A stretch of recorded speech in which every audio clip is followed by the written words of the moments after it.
ಎಲ್ಲರಿಗೂ ನಮಸ್ಕಾರ.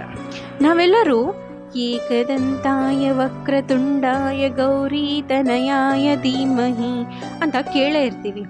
ಈ ಏಕದಂತ ಅನ್ನೋ ಹೆಸರು ಗಣೇಶನಿಗೆ ಯಾಕೆ ಬಂತು? ಯಾಕೆ ಗಣೇಶನಿಗೆ ಏಕದಂತ ಇರುತ್ತೆ ಅಂದರೆ ಒಂದೇ ದಂತ ಯಾಕಿರುತ್ತೆ? ಈಗ ಶಿವ ಆನೆ ತಲೆನ ತಂದಿಟ್ಟಾಗ ಎರಡು ದಂತ ಇರಬೇಕಿತ್ತು ಅಲ್ವಾ, ಆದರೆ ಒಂದೇ ದಂತ ಹೇಗಾಯಿತು? ಅದು ಯಾಕೆ ಒಂದೇ ದಂತ ಇರುತ್ತೆ? ಇದಕ್ಕೆ ನಮ್ಮ ಹತ್ರ ಪುರಾಣಗಳು ಹೇಳೋ ಪ್ರಕಾರ ಎರಡು ಕಥೆಗಳು ಕೇಳಿಬರುತ್ತೆ. ಒಂದೇನಂದರೆ, ಒಂದ್ಸತಿ ಶಿವ ತನ್ನ ಎಲ್ಲ ಕೆಲಸಗಳಿಂದ ಸಾಕಾಗಿ ರೆಸ್ಟ್ ಮಾಡಬೇಕು ಅಂತ ಮೆಡಿಟೇಟ್ ಮಾಡ್ತಾ ಇರ್ತಾನೆ.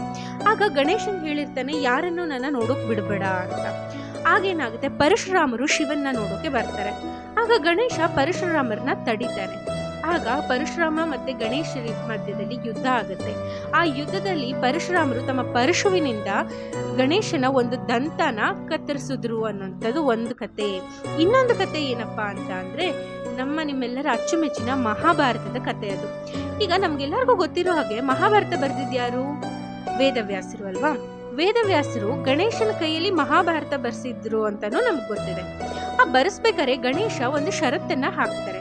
ಅದೇನಂದ್ರೆ, ವೇದವ್ಯಾಸರು ಕತೆನ ಹೇಳ್ತಾ ಇರಬೇಕು, ಗಣೇಶ ಅದನ್ನ ಬರಿತಾನೇ ಇರಬೇಕು. ಒಂದು ವೇಳೆ ಮಧ್ಯದಲ್ಲಿ ಎಲ್ಲಾದ್ರೂ ನಿಲ್ಲಿಸಿದ್ರೆ ನಾನು ಬರೆಯೋದಿಲ್ಲ, ಅಲ್ಲಿಗೆ ನಿಲ್ಲಿಸ್ತೀನಿ ಅಂತ ಗಣೇಶ ಹೇಳಿರ್ತಾರೆ. ಅದಕ್ಕೆ ವೇದವ್ಯಾಸರು ಸರಿ ಅಂತ ಹೇಳಿ ಕತೆನ ಹೇಳ್ತಾ ಹೋಗ್ತಾರೆ. ಗಣೇಶ ಅದನ್ನ ಬರಿತಾ ಇರ್ತಾರೆ. ಆ ರೀತಿ ಬರಿಬೇಕಾದ್ರೆ ಆ ಪೆನ್ ಏನಿರುತ್ತಲ್ಲ ಬರಿತಾ ಇರೋದು, ಅದು ಮುರಿದೋಗ್ಬಿಡುತ್ತೆ.